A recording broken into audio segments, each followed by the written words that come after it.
toddobaadkii hore magaalada muqdisho waxaa ka dhacday doorasho ay ka qayb galeen in ka badan 60 ergey oo wariyaal Soomaaliyeed oo ka kala yimid gobolada dalka Soomaaliya.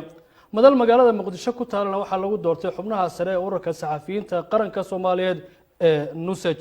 madashaasi waxaa goobjoog ka ahaa madaxweynaha ururka saxafiyiinta dunida ee AFJ iyo waliba gudoomiyaha ururka saxafiyiinta qaaradda Afrika, xogayaha guud ee ururka saxafiyiinta dalka Uganda iyo mas'uuliyiin kale oo ka qayb gashay doorashadaasi. waxaa la bogaadiyay habka doorashada u dhacday iyo in wariyaasha Soomaaliyeed ay markan helayaan hoggaan u muuqda in loo dhan yahay.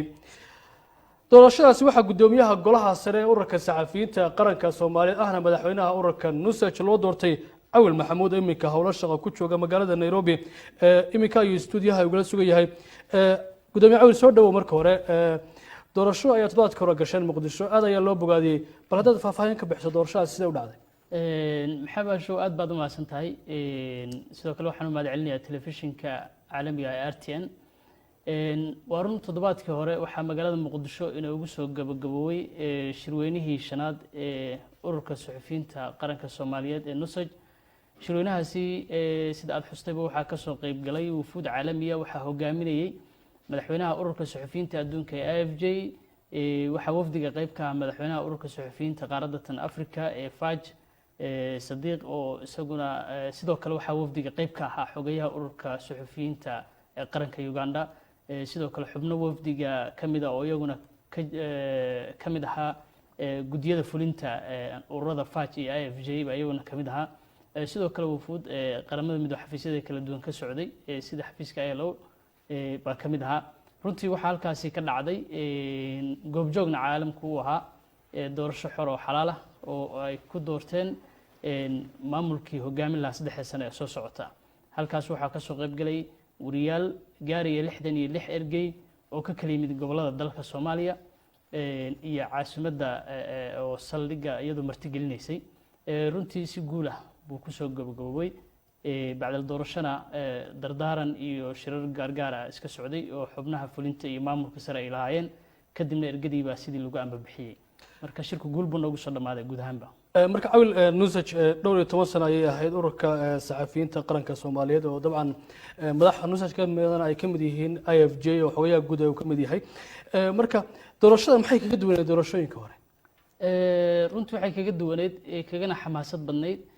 waxay ahayd wafdi aad dareemi karto miisaanka culayskiisu uu leeyahay ayaa xaadir u ahaa, goobjoog u ahaa, iyagoo doonaya inaan looga waramin wax halkaas ka dhacaya. si hadhowdina ay moogtahay iyagu laftirkoodii ay u noqdaan markhaatiyaal.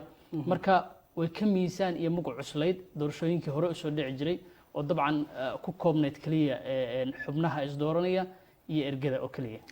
Awil, urur kale ayaa isaguna Muqdisho lagu doortay oo isagana la yiri ururka saxafiyiinta qaranka Soomaaliyeed oo dabcan isagana Muqdisho madaxdiisa lagu doortay. waxaan la soconaa inuu waayadii dambe khilaafaad jiray. madaxdiina hadda ururka qaranka Soomaaliyeed ee NUSAJ saxafiyiinta diyaar ma u tihiin inaad qolo walba oo soo dhaweysaan oo haddii wax la diidan yahay?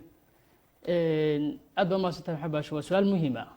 runtii ururka suxufiyiinta qaranka Soomaaliyeed mar walba wuxuu u taagan yahay in uu wariyaasha ka saaro dhibaatada iyo isfaham waaga dhexdooda ah, oo qareemo tababaro u raadiyo xaq iyo xuquuq waxa ay leeyihiinba inuu kaamil yeelo. runtii ururka suxufiyiinta qaranka Soomaaliyeed way jiraan dad wax badan isku khaldan, laakiin waa sidii lagu aasaasay NUSAJ bay ahayd. wayna ahaan doontaa. wayse jirtaa marar dhexdaas oo la isku dayay in magacii Barley laga dhigto. aduu dadaal dheer kadib waxa weeye wax badan baa xalismay. haddana waxaan diyaar u nahay wax walba oo dee anagu mas'uuliyadda waxaan u haynaa waa bahda saxaafadda Soomaaliyeed. waxaan rajaynayaa wax allaale wixii caqabad dhinacooda ah inaanu xallin karno. cid allaale ciddii tabasho haysana aynu la fariisan karno, meel wax isugu geyn karno. rajadaas 100% baan qabaa, saaxiibadayna waa ila qabaan. wax badan oo furfurnaashaana waa la imaan doona haddii Ilaahay yiraahdo. ugu dambeyn gudoomiye Awil, maxaad jeclaan lahayd inaad u gudbisid saxafiyiinta Soomaaliyeed? saxafiyiinta Soomaaliyeed waxaan u gudbinayaa oo kula dardaarmayaa runtii si kalsooni leh baad noo doorateen, codkiina noo siiseen. waxaan rajaynayaa boqolkiiba boqol qodobadii aanu idiin sheegnay markii aynu idin hortaagnayn oo aynu idiin ballan qaadnay inaynu fulinayno inaysan waxba ka soo noqon doonin oo ay ku fuli doonaan sidii loogu talagalay isla markaana waxaan iyaga ka codsanayaa inay isla xisaabtan ay la yimaadaan waliba waxaan sii codsan lahaa inay iyagu mar walba dareemaan oo ay qalbigooda ka dhaadhiciyaan inay yihiin dadkii iyagu ururka lahaa oo ay lahaanshiyo dareemaan oo ay nala xisaabtamaan annagu dad shalay yimid baan nahay berina waa tegaynaa waxaan rajaynayaa aniga iyo tiimkaygaba inaynu ka soo dhalaali doono mas-uuliyaddii aanu shafka u garaacannay wariyaasha hortoodana ku ballan qaadnay aad iyo aad ayuu mahadsan yahay kaasi waxa uu ahaa guddoomiyaha ururka saxafiyiinta qaranka soomaaliyeed ee nusaj cawil maxamuud oo iga warramayay qaabka doorashada ururku ay uga dhacday magaalada muqdisho